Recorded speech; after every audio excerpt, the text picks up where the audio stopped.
Okay, so the Jets somehow avoided getting embarrassed today. And to one extent, it was gutsy, but they pulled it out and they avoided embarrassment. Let's do a little recap in case most of you don't know what happened, because the majority people are like, oh, we didn't watch the game. You expected the Jets to lose. Well, here's what happened. It looked like they were going to lose, okay? First quarter, Kaepernick was on fire. 2 touchdowns in the quarter, so it was 14-0. Then, Nick Folk kicked the field goal, it was 14-3, the second. Then, Phil Dawson kicked the field goal and made it 17-3 at the half. We go to the second half, third quarter. Jets had a very good drive. Got them to a field goal. That made it 17-6. So now we go to the fourth quarter. Powell. I was talking about him last year. And so far, for one game, he proved to me on why I thought he was good this time last year when the Jets were on their magic carpet ride until it ended in the last week of the season last year.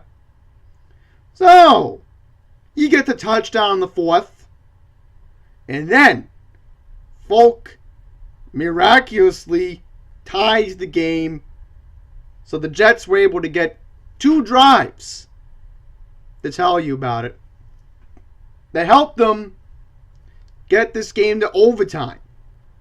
So we go to the overtime. Let's fast forward to the 49ers. First possession of the overtime. 4th and short in their own territory. The Jets were able to stop them on defense. Now it's the Jets' chance. All they need is a field goal or a touchdown to win. And none other than Powell himself. A 19-yard touchdown run. And with that, the Jets are now in the win column, snapping their losing streak, which was 4 games, and the lonely 49ers are officially still the second worst team in the NFL with the 1 win. Meaning, the season were to end today. Your 2 first-round draft picks.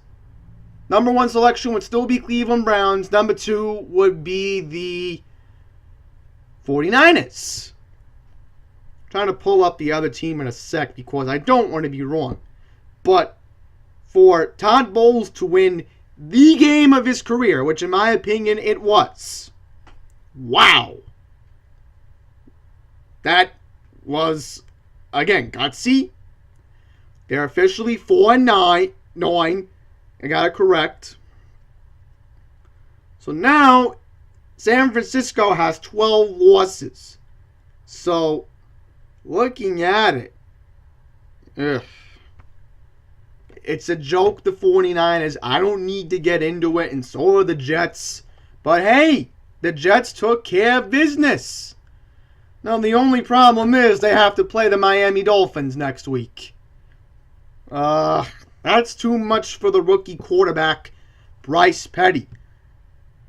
Petty today had an interception. I know that. I will double check it to make sure that I am right. Making sure. Here it is. Bryce Petty today was 20. This is an impressive stat.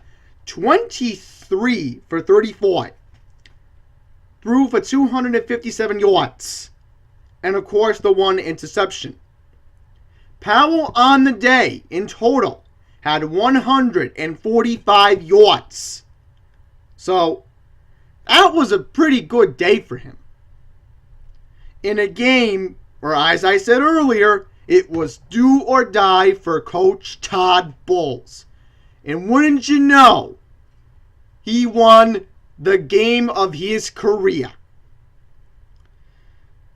Now, playing out the season, Jets were to lose the next 3, guaranteed to be 4-12.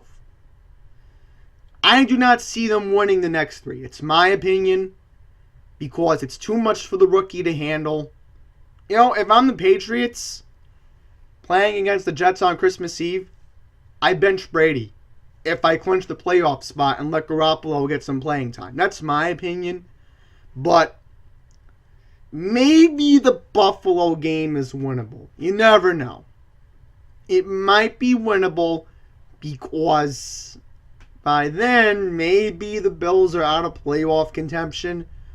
So it kind of gives the Jets a little bit of momentum to finish 5-11, which still would guarantee them a top 10 pick. And I will be here on January 2nd to give you the 10 teams that are highest on the board that will be picking first for the NFL draft. So, that's my reaction to today's game.